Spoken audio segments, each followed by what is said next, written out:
When I decided I wanted to make a few YouTube videos looking back at some of my favourite Mega Drive games, and maybe a couple of my most hated games as well, I already knew which one I wanted to tackle first. It's not the Mega Drive game I spent the most hours on, or the one that I come back to most often. Now I'm a doddering old man, too feeble of mind and body to do much else than look back on my misspent youth through a fog of nostalgia and regret, but it is the game that left the strongest impression on me when I first played it, and the one I most wanted to revisit for a comprehensive retrospective. It is Ecco the Dolphin 2. Well, I guess technically it's called Ecco the Tides of Time, but that's never what I called it, so sorry. Why not the first Ecco the Dolphin? Wouldn't it make more sense to start with the original? Perhaps, but while I did play the first game in the series back when it was new, and although I did like it a lot, I never finished it, and it just doesn't hold the same place in my cold, withered heart that the sequel does. There's also the fact that the original is infamous for being really rather frustrating, while the sequel supposedly streamlined the gameplay a little, and I doubt I could handle anything like a proper challenge these days, not with my decrepit arthritic fingers. So, Ecco 2 it is. Now, I'm playing through the Sega Mega Drive and Genesis Classics collection on Steam, which of all the ways to play Mega Drive games is definitely one of them. This fairly crude recreation of a gaming room doesn't look much like where I played games as a kid, but honestly I'd be a little freaked out if it turned out to be a perfect recreation of my childhood bedroom. The emulation is fine for my purposes. It's got issues, but so long as it doesn't interfere too badly with the gameplay, I can live with it. Anyway, the game goes in and...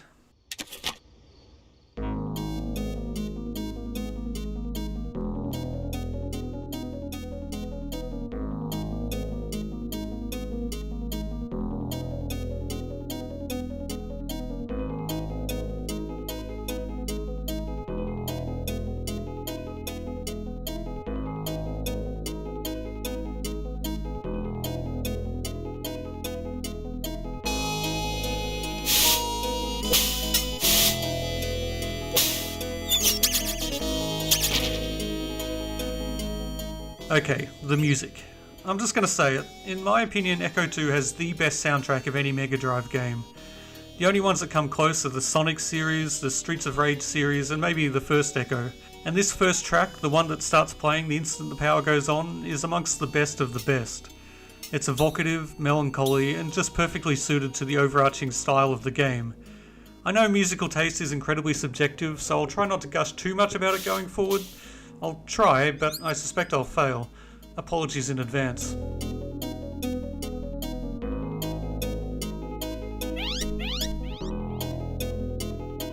You first gain control of Ecco in this small cave, which is actually a cleverly designed difficulty select screen. Head diagonally up to the right and you'll be playing on easy mode. Break the shells and head straight up for the hard mode. Just continue straight on to the right and the game will dynamically change difficulty depending on how much you suck. And I suck a lot, being so old and doddery, so normally I might just go straight for easy mode, but here's the thing. If you play on hard mode, you get access to a few levels that aren't otherwise available. And I really do want to experience the game as I did when I played it 25 years ago, so I guess I'm in for some pain. Not in this first level though. Basically it's just an excuse to swim around, get used to the controls and chat with your podmates, which you do by singing at them. No challenge there. Except... they move about quite quickly, and is this the same dolphin I already talked to? Okay, maybe I don't need to talk to all of them. Except for this one.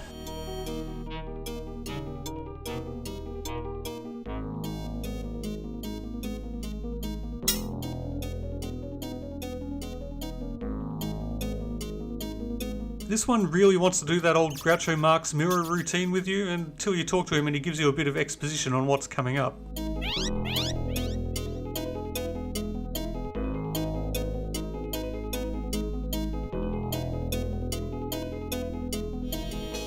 And what's coming up is this. It doesn't look remarkable now, but back in its day this was an eye-catching bit of pseudo 3D. What you need to do here is swim through the rings that appear regularly. Miss too many and you'll fail and be sent back to the start of the level. and it's pretty easy to miss quite a few, as some of them are above the surface and require a precisely timed jump to get to. Also, it's here that we see the first good example of what changes when you're playing on hard mode. Some of these rings are moving a lot faster and further than they do on normal or easy. Still, this first 3D level isn't too challenging, but it's only the first of many.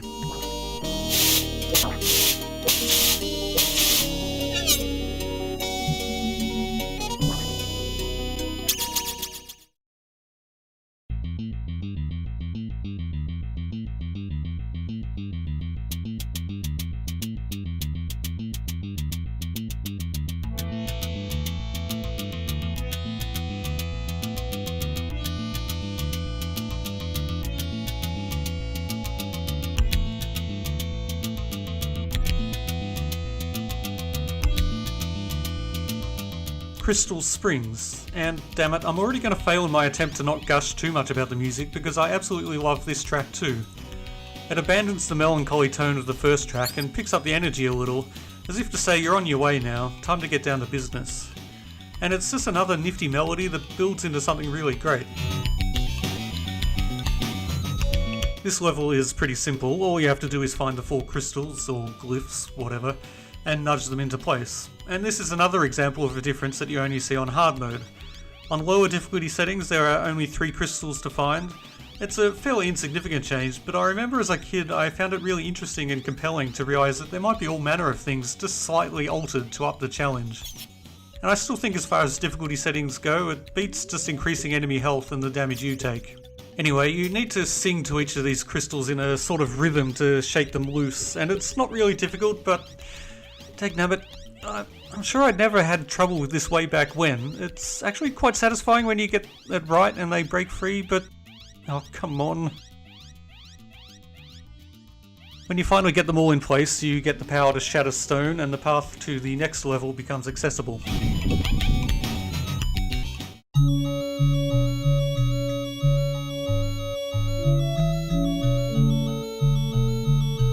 This is another simple level, but it does introduce a gameplay element that becomes quite important. Some rocks can only be destroyed by other rocks, which doesn't make that much sense if you actually think about it, and you have to use your dolphiny skills to nudge the destroyer rocks over to their hapless victims.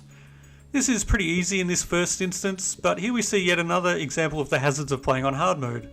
These other rocks aren't present on lower difficulties, and getting rid of them requires a bit of finesse.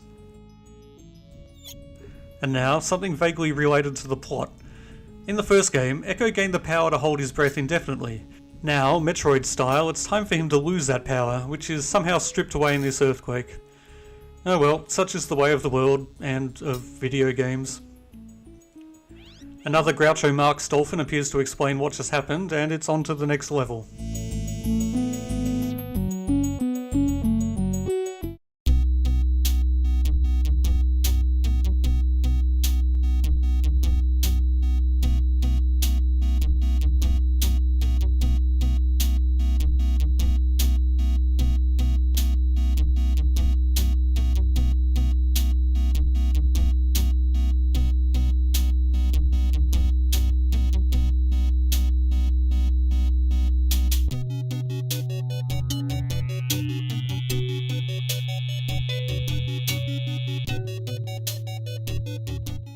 This music, yep, for my money, it's another killer track.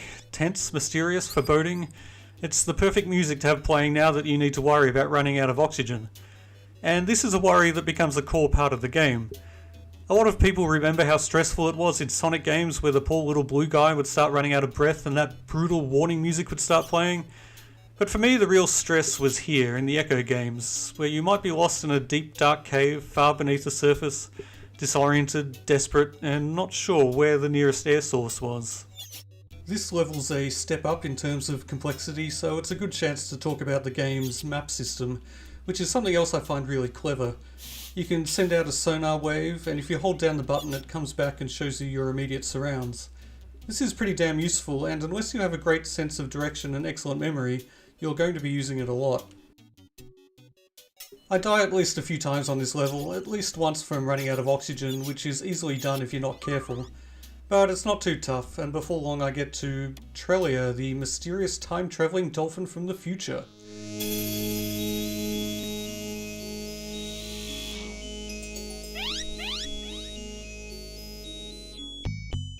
A bit more plot happens here. She explains that there are two possible futures, a good one and a bad one, and that an old friend wishes to sing to you. You don't really have much of a choice in the matter, so into the future you go.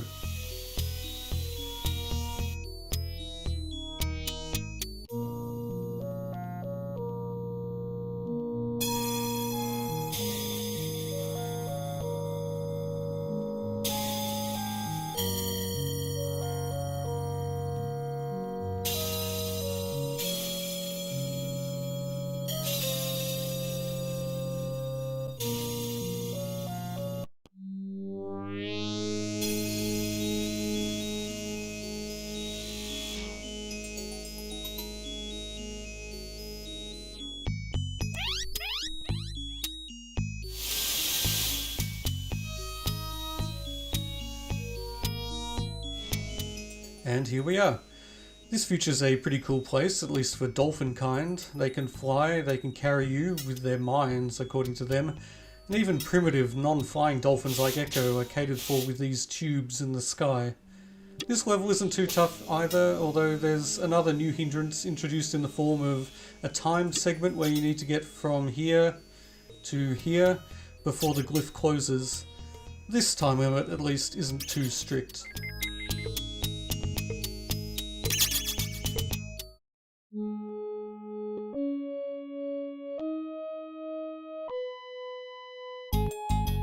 The next level's basically more of the same, not super interesting, so I'm going to take this chance to talk about another unique dolphin-esque element of the game. Ecco has a health bar, it's the one at the top in the upper right corner, and like many games you can get health back by eating, but Ecco takes this trope and turns it into something that fits perfectly with the game world. Basically, the schools of small fish scattered around the levels are your food source. You can charge into them to consume them and your health will be replenished. It's a small but rather nifty little touch. And it's actually made more interesting by the fact that some of the schools will turn into hazardous pufferfish if you hang around too long, and what you'd hoped would be a life-saving health can actually turn around and kill you.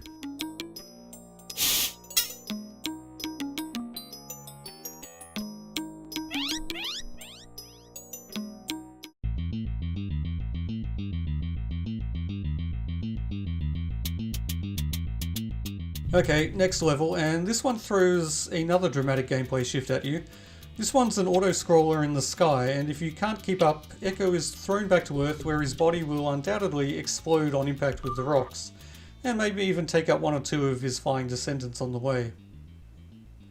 I should probably stop talking about what I'm not going to talk about, because I have to mention here one more hard mode change.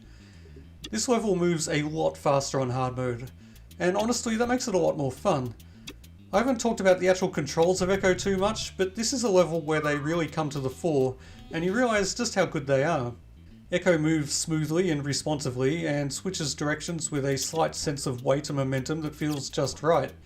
You can hammer the C button to speed up and press the B button for a charge that is your main offensive option, but which is also vital for making longer, higher jumps, and on this level at least, manoeuvring between the pathways. Honestly, it's fun just to swim and jump around in this game, and at no point do you feel hampered by the controls, even if they do take a little time to get used to. Anyway, this level is quite challenging, but it's also very short, and it's honestly enough fun that you're unlikely to feel too bad about plummeting to your presumably gory death. And it's followed by... Okay, I'm actually going to pause right here and talk a little about this next level before I show it, because, and this is going to sound like hyperbole, but I honestly mean it, this for me is the most memorable level of any Mega Drive game, and one of the most memorable moments in my gaming history. It's a short level, so I'll show it in its entirety without comment.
Right, first things first, the music. And this is going to be me gushing at my most gushingest, because holy crap do I love that track. Put simply, it rocks. By itself, it would rate as possibly the best piece of music to ever appear on the Mega Drive, but in the context of the level it accompanies, just wow. If there's another example in the entire gaming universe of music so perfectly matching gameplay, I don't know what it would be. And the gameplay here is simple but incredibly compelling. All you have to do is get past the giant Medusa, but you have to use every tool at your disposal. Your dolphiny agility will be stretched to its limit. Again, this is a short but challenging level, and one that it's tough to get bored with. That said, there is a penalty for failure. I managed to do it first try on this playthrough, largely because on this one level I have had a fair bit of practice over the years, because every now and then I'll start up Ecco 2, cheat straight to this level, and just wallow in the blood-pumping music and gameplay. If you do fail though, and the Medusa manages to push you off the bottom edge, you end up back here. And although the glyph is open so you can immediately pass back through it, you still have to do the fast-moving auto-scroller. It's not a huge blow, that level is still fun, and honestly it's kind of hard to get pushed back in the first place. The Medusa won't pursue you all the way to the bottom, and unless you get unlucky, you can usually save yourself just by holding up on the D-pad when you start falling. Man, I love that level. On to the next.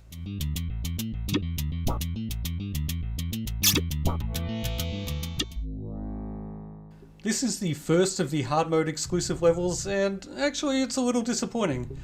It's another auto-scroller, but it's just not as fun as the first one. It's a little longer and so a little more frustrating, and the twists and turns are a little more drastic. Essentially it doesn't flow as well as the earlier example. But it's not bad, and just the fact that I managed to get to this exclusive level made me feel like a goddamn gaming superhero back in the day.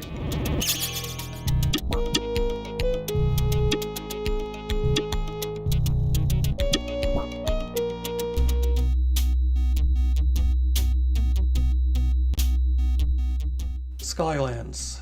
Here we have another level that takes something from an earlier level and makes it more frustrating without making it more fun. These bubbles, when you hit them with your sonar in just the right way, will propel you through the sky and into floating pools of water. Getting the right amount of momentum is kind of hit and miss, and you're never quite sure if you're supposed to be hitting the bubbles, or getting a lift with the future dolphins, or just leaping blindly from one pool to the next. The frustration really kicks in when you find yourself falling all the way back to the start, making you do all those iffy jumps again. It's not a terrible level by any means, and it can actually be satisfying when you get the jumps right, but it's not a highlight of the game.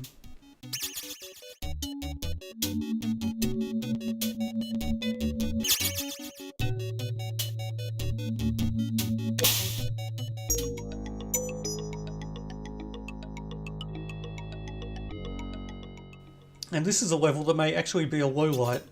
If nothing else, it demonstrates that in a game which focuses on the life aquatic, forcing you to leave that environment is a dubious move. This sphere turns you into a seagull, and, well, Ecco's sprite is incredibly well animated for its time, it's relatively high in detail, and it just looks really good. This seagull does not. And it's not fun to play as a seagull. All you can do is flap your wings, giving you a speed boost. Eagles will attack you if you go too high and send you back to your dolphin form, and you have to fly into their attack range to get over this ridge. All you can do is hope they drop you down the other side. And once they do drop you where you need to go, that's basically it. You can swim straight to the second of the pseudo 3D levels. This one's a little trickier than the first. The seaweed moves in unpredictable ways, and so do the rings themselves, which can lead to some seemingly unfair situations. But it's not too tough, and before long you'll get to Eagles Bay. Oh man, must we? My interactions with eagles in the previous level were more than enough. And if there are eagles, I'm guessing I'm going to be a seagull again. Well, yes, I am. But this level is just as simple and basically pointless as the last. You turn into a seagull, fly to the other end of the level avoiding falling rocks. I knew those floating rock pools were a bad idea. And you can actually avoid the eagles entirely if you don't go higher than you need to. Then you get the song from the glyph and fly back again. And that's it. I really do suspect these seagull levels were something that seemed like a good idea when the developers were working on this game, but they quickly realised they just weren't that fun, so they didn't bother putting much effort into them. Which is fair enough, I guess. They are something different in the most literal sense, and they don't take up enough of your time to be truly off-putting, but surely just cutting them out completely would have been the better option.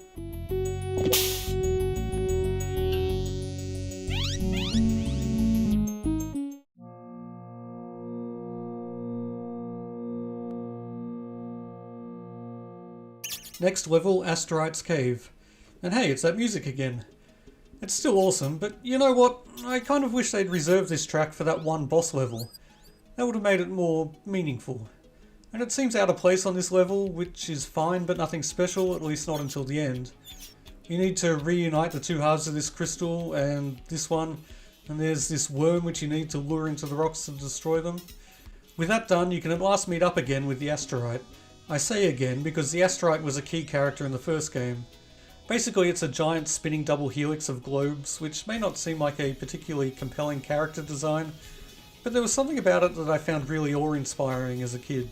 It seemed so non-human and yet so enigmatic and powerful. I found it very appealing. Anyway, the Asterite does a bit of expositing, telling you how the events of the first game created two timelines, in one of which the Vortex Queen killed the Asterite, leading to the dark future.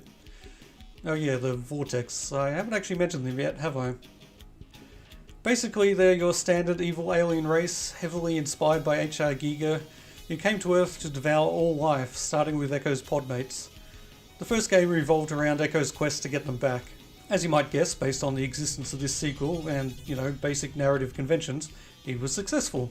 Well, I guess saving one timeline wasn't enough for Ecco, so off he goes back to the past to set things right. Or at least he does if you can get past the Asterite. Hey mate, you want me to save you in the past, right? Maybe let me get by then? Cheers.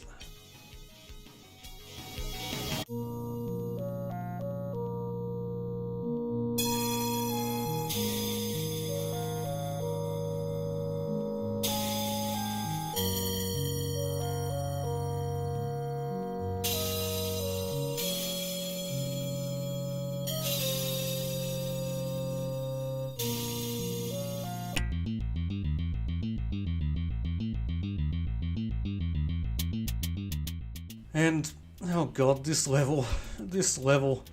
It's actually a good level. I like it a lot, or at least I do when I'm not actually playing it. The concept is pretty simple. This orca has lost her children. Normally, I assume this would be a problem for the cetacean version of Child Protection Services, but Ecco's on hand to save the day, and this neglectful mother is spared her comeuppance. For now. So I have to scour this level looking for the baby orcas and bring them back to their mother. There are several factors that make this a significant challenge. Firstly, you can only have two of them with you at a time, so a fair bit of back and forth travel is necessary. Secondly, if you take too much damage while a baby orca is following you, they'll disappear and go back to their initial positions, which is kind of irritating. I mean, come on baby orcas, if you can find your way back to the precise random spot I found you in, maybe you could at least try to find your mother by yourself. But they're babies and therefore idiots, so I guess I'll cut them some slack.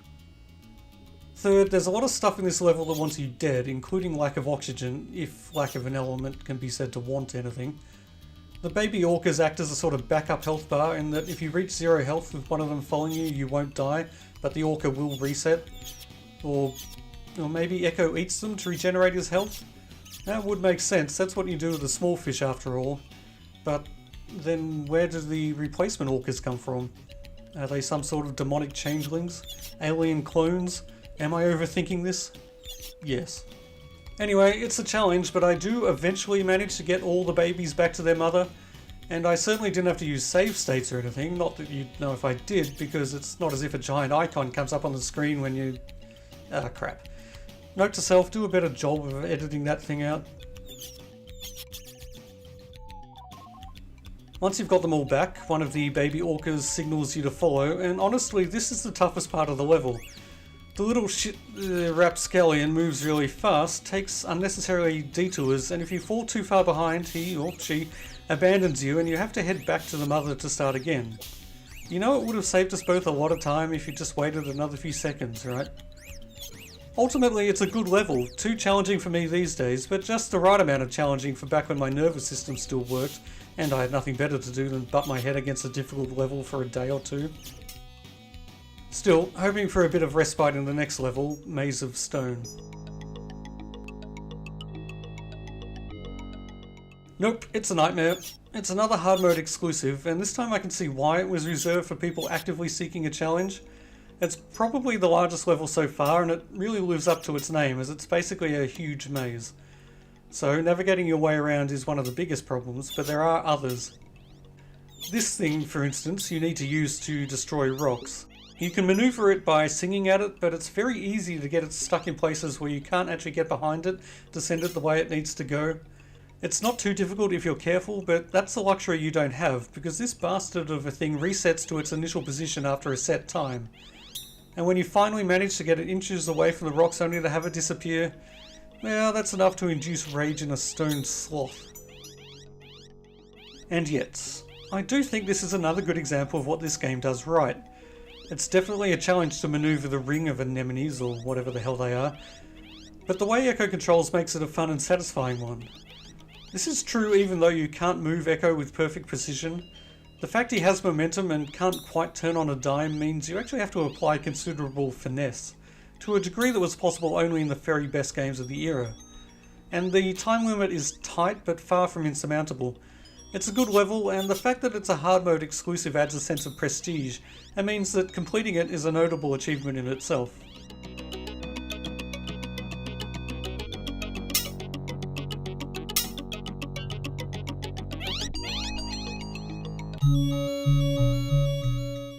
Next level, 4 islands. The main feature here is another follow the leader style challenge, essentially identical to the one with the baby orca a couple of levels back, only this time you're following one of your own species.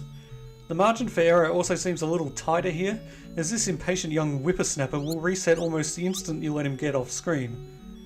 Unless you've got finely honed reflexes, and as I think I've made clear I do not, you're probably going to end up relying more on memorization than actual skill. Once you do have it memorized, which took my mouldy old brain an eternity but shouldn't be too onerous a chore for most people, this level isn't too much of a challenge. On to the next.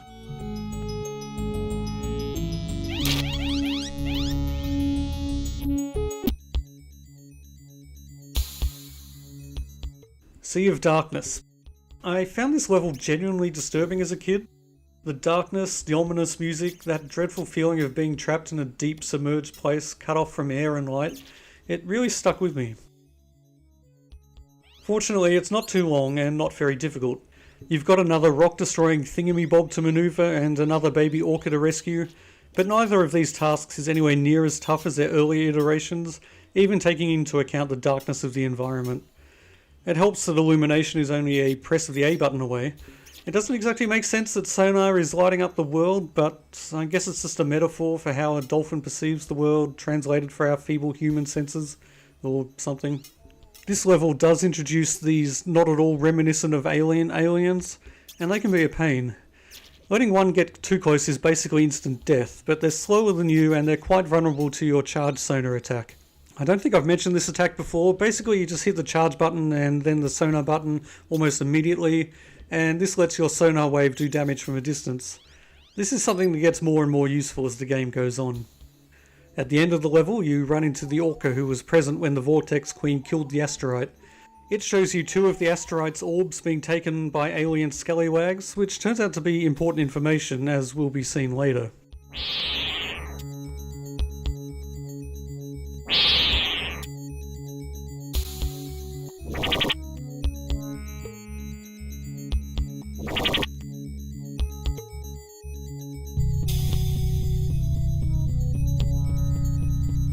Anyway, I'm glad this is only a short level. Even now I find it oddly oppressive. Vents of Medusa is next, and when I first saw that name as a kid, I eagerly anticipated another awesome duel with that giant jellyfish. I was disappointed. I didn't know it at the time, but Medusa is also a general term for what Wikipedia describes as the mobile, sexually reproducing life phase of some groups of jellyfish. So there is no giant sky jellyfish here, just a whole heap of its diminutive cousins. Or, since we're actually back in the past here, or back in the present, which is the past relative to where the giant sky jellyfish was. I mean, when the giant sky jellyfish was. Anyway, I guess these boring things are the sky jellyfish's ancestors. They are indeed mobile, at least in a limited way, as Wikipedia suggested, but if they're sexually reproducing, I can't tell. Not that I really know what jellyfish sex looks like, and to be honest, I'm kind of reluctant to plug that phrase into Google.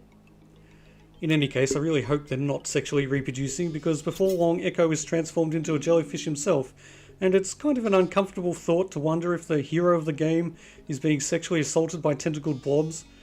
I mean, what is this, a Japanese game? I kid. I love Japanese games, tentacles or no. In any case, this level is surprisingly boring, and another example of how the whole transformation mechanic is not utilised for good effect. It's kind of an interesting twist to now be attacked by your dolphin brethren, but gameplay-wise there's really nothing to it. You float up, turn back into a dolphin, swim along for a bit, go on to the next level. Not very exciting.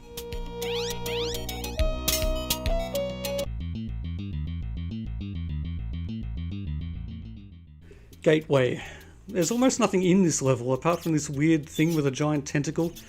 It's very easy to kill, but doing so doesn't seem to achieve anything as it respawns the instant you go out of range.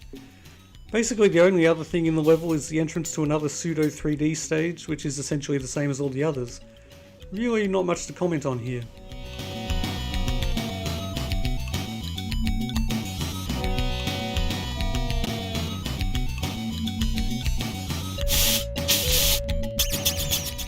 The next level is called Sea of Green, and this actually looks kind of familiar.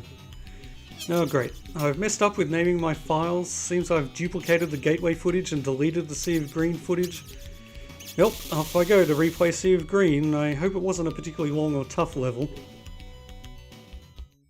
Nope, it wasn't, thank God. The only thing of note in this level is another Groucho Marx dolphin, but this lazy bastard won't give way until you bring him a fish. There are fish all over the place. You can't swim 10 meters without coming across a large school, but this guy isn't going to move until you do what he wants. Maybe it's some sort of power trip, I don't know. Anyway, it's not too huge a hassle. There's one particular fish that can be manoeuvred like the rock-destroying ring of thingamybobs, with the notable exceptions that it can't get stuck in the foreground and it doesn't disappear after a set time, which makes the whole level pretty easy. Next.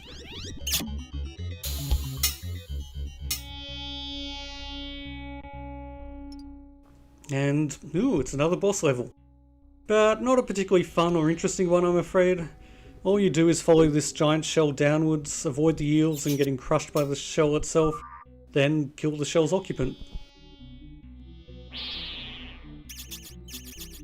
Doing this reveals two of the asteroid's orbs, and this is essentially where the next major section of the game begins.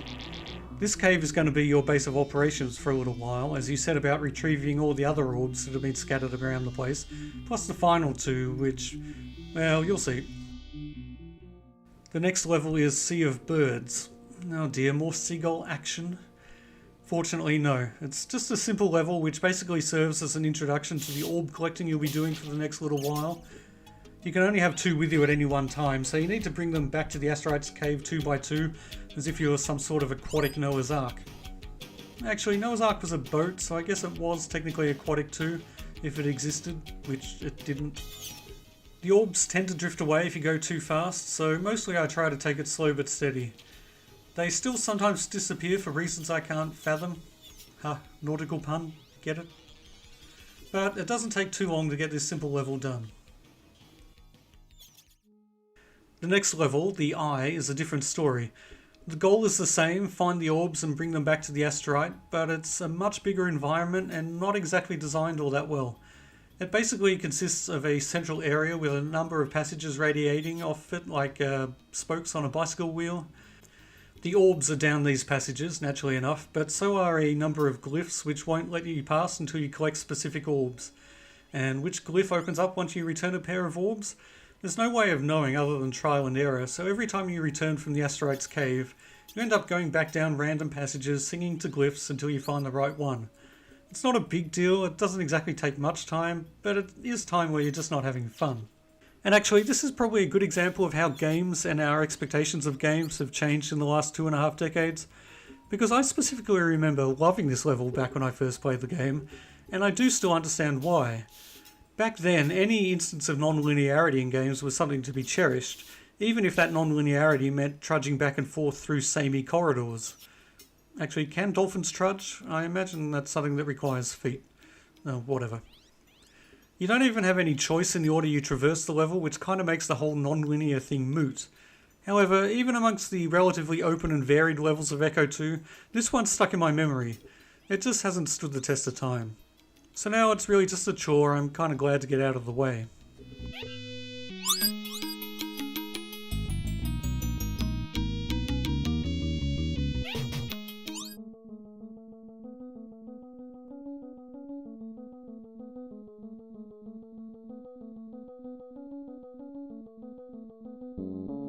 Now we go from a level that was ostensibly non-linear to one that's about as linear as they come. And yet this one stuck in my memory just as much. Whales. And very evocative sound design. Actually, the music isn't really great in this level, but I love the intro at least, and it will forever be linked in my mind with the greatest of the denizens of the deep. And I do love the sound they make. There are only 2 orbs here, and I managed to miss the one right at the start, so I had to swim back for it, but I honestly didn't mind. I know they're just relatively simple 2D images, but I still find something awe-inspiring and joyful about the whales here.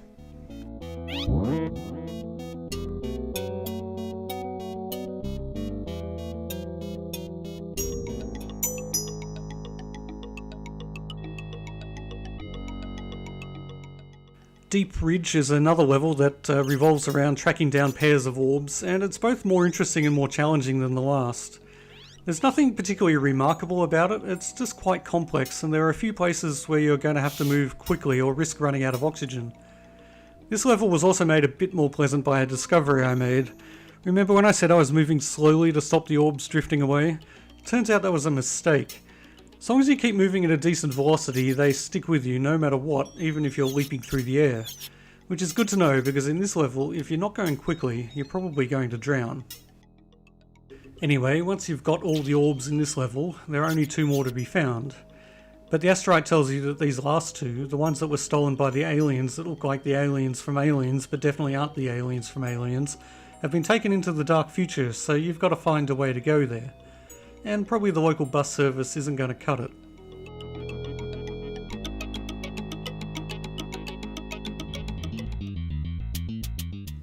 The next level is another wacky transformation level, and it's probably the best of them, which honestly is kind of a low bar.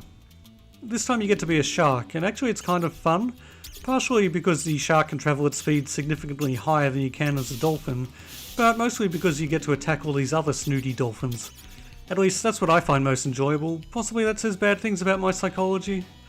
Try as you might though, you can't kill them. Dagnabbit.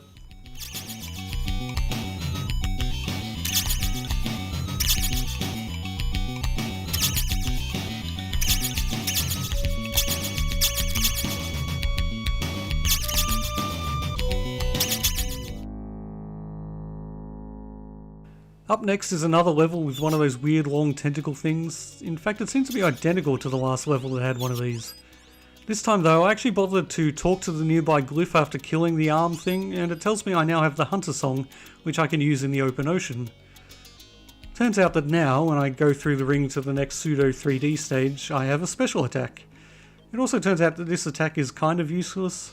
It's essentially a smart bomb that targets every shark on screen, which is okay, but it seems to have limited uses and I run out very quickly. That leaves me trying to get through this stage the old-fashioned way with wit and reflexes. So basically I'm doomed to die a lot. Perseverance pays off though, and the save states might help too, if I ever use them. Ahem.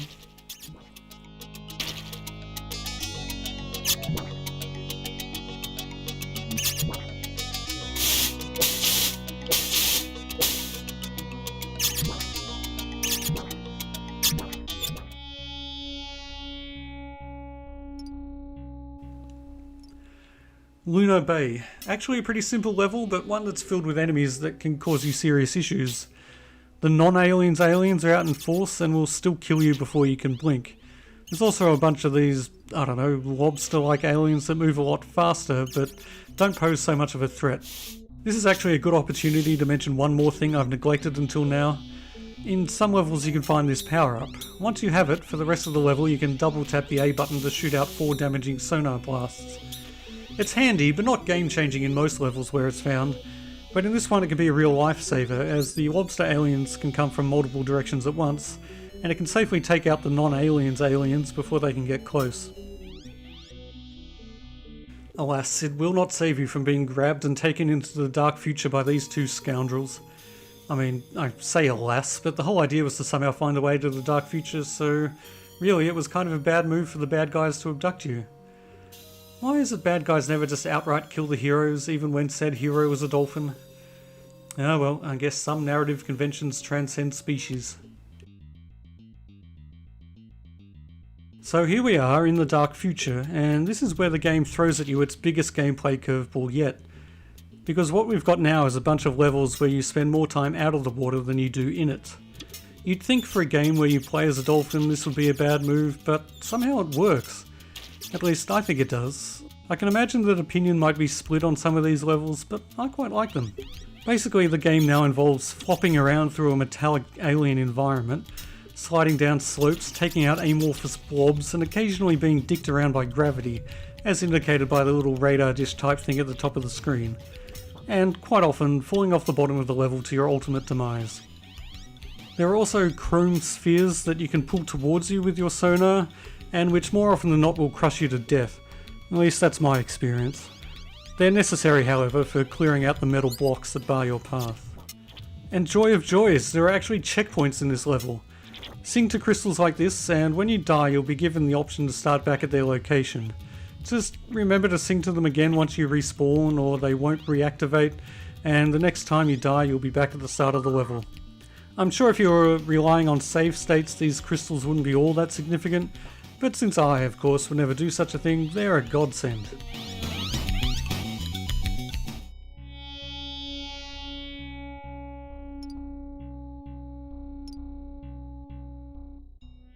The next level is essentially more of the same, but there are a couple of occasions here where if you miss a jump, you have to slowly, agonizingly try to leap back up a slope, and apparently this is something dolphins are not very good at. Probably you're just supposed to concede defeat, slide down to the bottom and go around for another try, but I'm the sort of person who will butt my head against any wall in an attempt to save time, even when doing so demonstrably takes twice as long. Gravitor Box is the last of these levels, and well, I have to admit I got kinda lucky here. It seems to be a relatively complex level with disorienting gravity shifts and branching paths, but I just flopped around randomly for a while and found myself at the exit. Hooray for blind luck.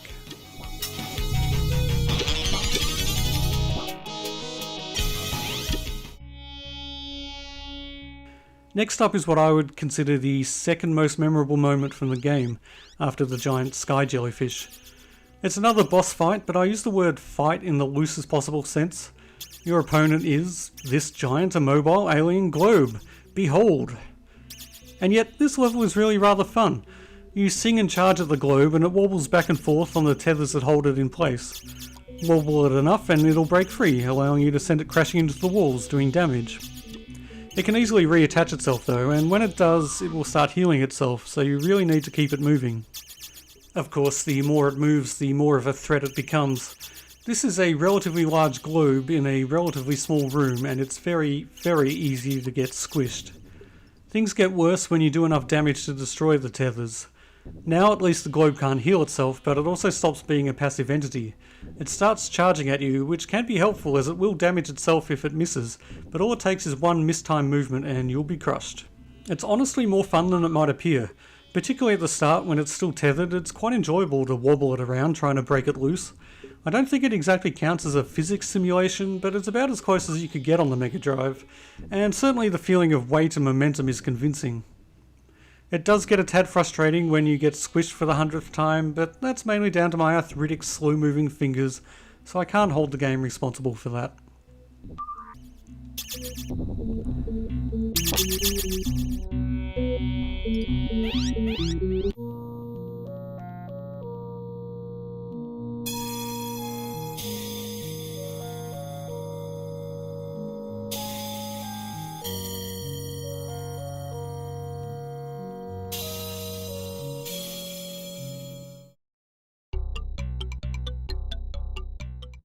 Once you collect the last of the asteroid's orbs, you go back to the past and... crap. Well, this ain't good. Okay, here's the thing.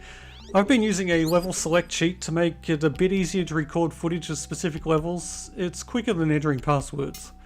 And so far that's been fine, but it turns out if you do it here, you restart this level without the orbs, which means you're totally screwed really.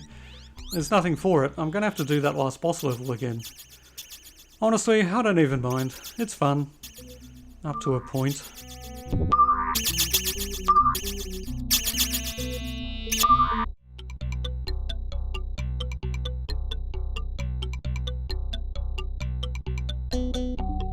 Okay, that's better. Now it's just a quick trip to return the final orbs, and apparently the asteroid gives you the power to defeat the Vortex Queen. It's not exactly clear what that power is, but one does not question giant double helices.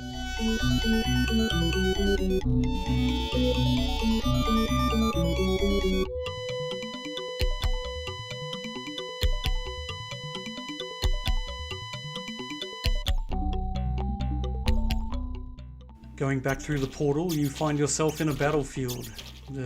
Battle water, battle sea, whatever. Make your way through the carnage and you get to some sort of alien construction. Wait, are we still in the dark future? I thought we were back in the present. I guess this is like some sort of newly built alien fortification. Honestly, it's all getting a little too convoluted for my tiny brain to process.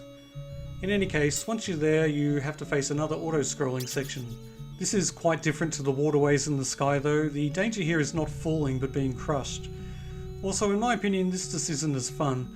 It's more about memorization than it is about skill. Pick the wrong path and you're totally screwed no matter how skillful you are.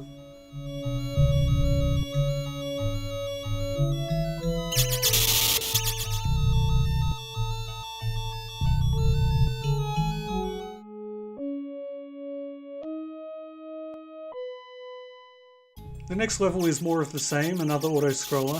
It's fine as far as it goes, but it's a bit of a damp squib, as not only is this the third and final hard mode exclusive level, it's also the last level before the final boss.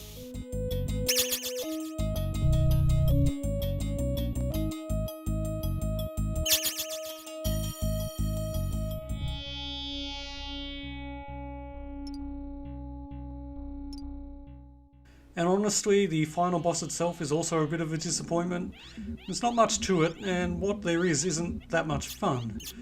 You've got to shoot the alien head with your sonar while avoiding getting sucked into its gaping maw.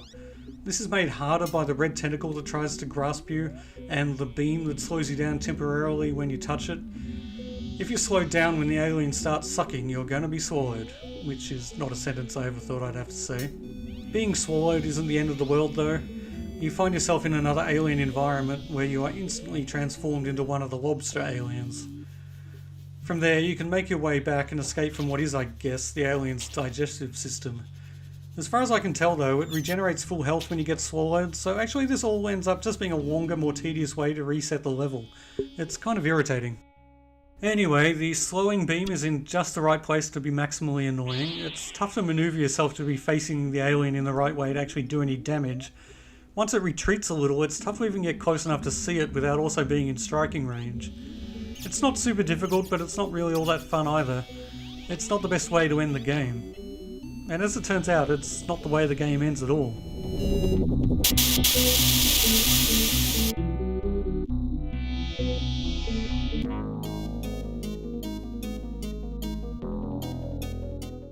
Well, here we are, back home. That awesome music is playing. Everyone's come to congratulate Ecco.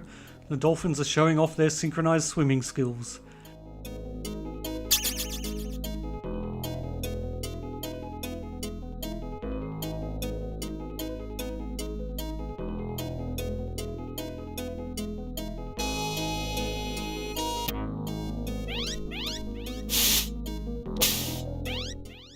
The credits roll. Or, more accurately, they're sung to you by another dolphin in what might count as a truly catastrophic demolition of the fourth wall. And then, seems like we have control of Ecco again. Time to do a little exploring. And what's this? Another gateway? Yep, one last pseudo 3D stage. And it's the most painful one yet. Turns out you can actually destroy a ring by hitting it with your sonar. Well, that's just dandy.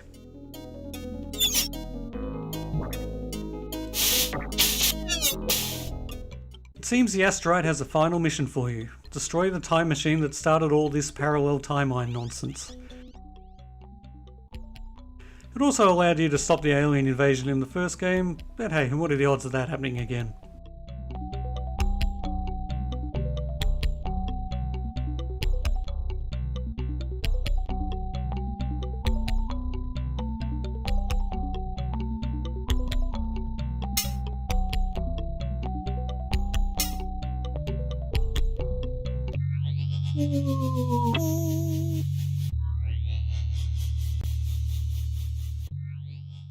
So, off you go to Atlantis, where you are greeted by a block matching puzzle. Another somewhat random gameplay divergence, but not a particularly taxing one. There's another lazy dolphin who demands a fish, and this one is floating right in front of a school of large, juicy specimens. Is he some kind of food snob? Are these things right here not sophisticated enough for his refined palate? Sigh.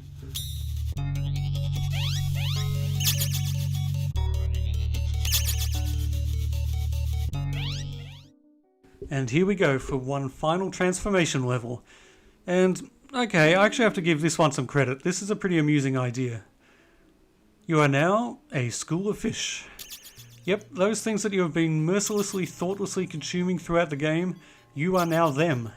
And apparently there are a lot of hungry dolphins around. The gameplay in this level is basically non-existent. You can't do much other than swim as fast as you can through the linear level. But I still think it's pretty cool. It's a nifty inversion, and I love the way the number of fish in your school is functionally a health bar. If the dolphins eat them all, you're dead. Fortunately, the other schools are still a source of health, as if you get close to them, they'll join your school to reinforce your numbers. There's nothing else to it, but yeah, I think it's a good and creative idea.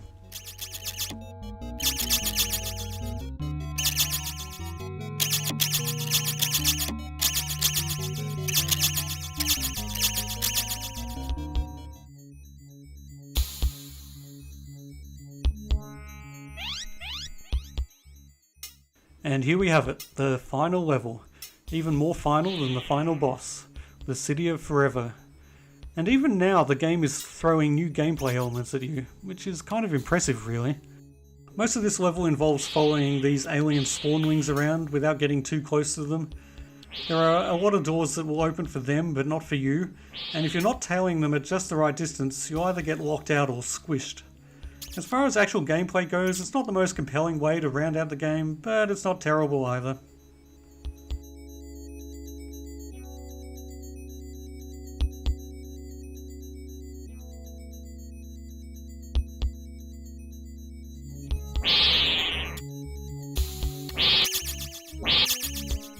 Go through this final portal and that's it. Ecco arrives at the time machine from the first game, possibly the only sonar-activated time machine in the multiverse. And, hey Ecco, you were supposed to destroy this thing? Oh well, game's got a sequel bait, I guess.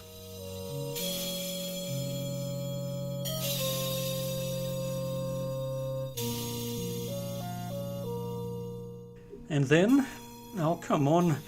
I mean, yeah, ideally I would have done this without cheating, but I'm a doddering old man now. Should that be held against me? I tell you what, when I get 100,000 YouTube subscribers, I'll do a full playthrough of this game on hard mode, live, on stream. Right now I have, let me just check. Yep, I have 0 subscribers, so I'm well on my way. The final epilogue text scrolls by, and yes, this truly is it. I have completed Ecco 2 again. Maybe not in the way God or Sega intended, but I have done it, and that's enough for me. The main point of this whole process was to look back at a game I loved more than just about anything 25 years ago, and judge how well it had stood the test of time, and how much my own perceptions had changed. What conclusions can I draw? Well, it's still a damn fine game.